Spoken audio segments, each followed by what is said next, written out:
Mengapresiasi dan mengkreasikan fabel. Fabel merupakan cerita tentang kehidupan binatang yang berperilaku menyerupai manusia. Fabel termasuk jenis cerita fiksi atau suatu khayalan dan fantasi belaka, sehingga fabel dapat dikatakan pula sebagai kisah tidak nyata yang mempunyai nilai pesan moral. Manfaat fabel yaitu menghibur, menyampaikan nilai moral sebagai alat komunikasi dalam bercerita.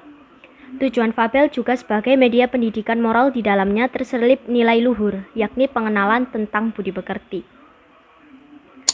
Ciri-ciri teks fabel. 1. Menggunakan tokoh hewan dalam penceritaannya. 2. Hewan sebagai tokoh utama dapat bertingkah seperti manusia. 3. Menggambarkan moral dan karakter manusia dan kritik tentang kehidupan di dalam ceritanya. 4. Menggunakan pilihan kata yang mudah. 5. Dalam cerita fabel, paling baik yang diceritakan adalah antara karakter yang lemah dan yang kuat. 6. Menggunakan setting alam. Unsur-unsur dalam fabel. Tema, ide atau gagasan inti sebuah cerita. Latar, meliputi latar tempat, waktu, dan suasana. Watak, sifat-sifat yang digambarkan oleh tokoh cerita seperti baik, buruk, penyabar, pemarah, suka menolong. Konflik, permasalahan dalam cerita. Amanat, pesan yang terkandung di dalam cerita. Fabel, dilengkapi dengan penggunaan latar tempat, hutan, sungai, gunung, pepohonan, padang rumput, semak-semak, goa. Latar waktu pagi, siang, sore, dan malam.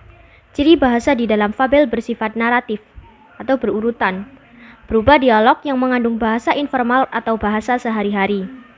Alur, jalannya cerita.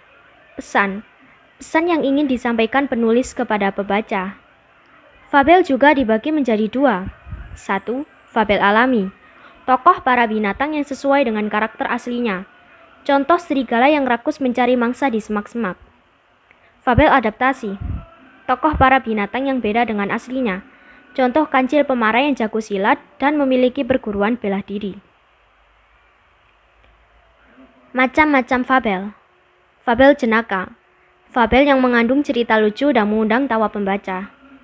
Fabel tragedi, mengandung cerita sedih dan keprihatinan. Fabel romantika, fabel yang mengandung kisah-kisah romantis percintaan. Fabel heroik, fabel yang mengandung kepahlawanan atau perjuangan. Berdasarkan kemunculan pesan-pesan fabel dibagi menjadi 2. 1. Fabel koda, fabel yang menampilkan pesan secara eksplisit atau jelas di akhir cerita. 2. Fabel tanpa koda, fabel yang tidak menampilkan pesan secara eksplisit di akhir cerita, melainkan tersimpan di dalam cerita.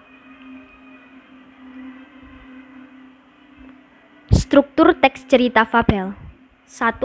Orientasi, bagian awal dari cerita fabel.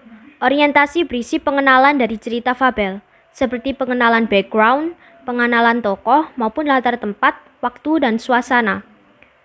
2. Komplikasi, merupakan klimaks dari cerita, berisi puncak permasalahan yang dialami tokoh.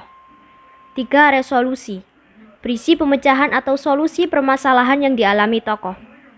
4. Koda, merupakan bagian akhir cerita yang berisi pesan dan amanat yang ada pada cerita fabel tersebut.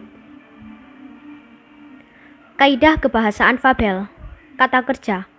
Kaidah unsur kebahasaan dalam sebuah teks cerita fabel menggunakan kata kerja. Kata kerja di dalam fabel ini dibagi menjadi 2 bagian, yaitu 1. Kata kerja transitif, ialah kata kerja yang memerlukan objek di dalamnya. 2. Kata kerja intransitif, ialah kata kerja yang tidak memerlukan objek di dalam kalimat.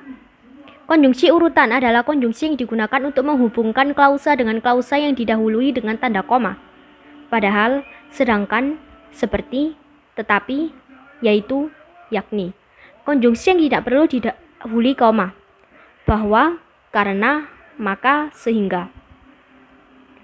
Penggunaan kata si dan sang. Di dalam teks fabel seringkali menggunakan kata sandang, si, dan sang. Berikut contoh penggunaan kata sandang. 1. Sang semut rangrang selalu membanggakan dirinya yang bisa pergi ke tempat yang ia suka. 2. Si kepompong hanya terdiam saja mendengarkan ejekan tersebut. Ini merupakan contoh kata sandang si dan sang menggunakan huruf kapital. Kaidah penulisan si dan sang terpisah dengan kata yang diikutinya. Kata si dan sang ditulis dengan huruf kecil, bukan huruf kapital. Contoh. 1. Bagaimana caranya agar si kecil rajin belajar? Tanya ayah. 2. Kedua orang itu, si kecil dan si kancil, adalah pembantu di pasar. Kata kecil pada kalimat 1 ditulis dengan huruf kecil karena bukan merupakan nama. Pada kalimat 2, kecil ditulis dengan huruf K atau kapital karena dimaksud dengan sebagai panggilan atau julukan. Ciri-ciri kalimat langsung. Pada kalimat langsung, kalimat petikan ditandai dengan tanda petik. Huruf pertama pada kalimat yang dipetik menggunakan huruf kapital. Kalimat petikan dan kalimat pengiring dipisahkan dengan tanda koma. Kalimat langsung yang berurutan harus menggunakan tanda baca titik 2 di depan kalimat langsung. Menulis kalimat langsung ada beberapa yang harus diperhatikan. Bagian petikan diapit oleh tanda petik 2, bukan petik 1. Tanda petik penutup ditaruh setelah tanda baca yang mengakhiri kalimat ketikan. Contoh. Baju itu bagus, kata Mawar. Benar. Baju itu bagus, kata Mawar. Salah. Ciri-ciri kalimat tidak langsung. Kalimat tidak langsung adalah kalimat yang melaporkan perkataan orang lain dalam bentuk kalimat berikut. 1. Tidak menggunakan tanda petik. 2. Intonasi pembacanya datar. 3. Terdapat perubahan kata ganti orang yaitu kata ganti orang ke-1 berubah menjadi orang ketiga. Saya, aku menjadi dia atau ia. Kata ganti orang kedua dan berubah menjadi orang ke-1. Kamu, dia menjadi saya atau nama orang. Kata ganti orang kedua dan ke-1 jamak berubah menjadi kami, kita, dan mereka, kalian, kami, menjadi mereka, kami. Contoh kalimat. Hamid berkata bahwa dia akan pulang terlambat. Sandy meminta kepada ibunya agar dia dibelikan baju baru. Selesai.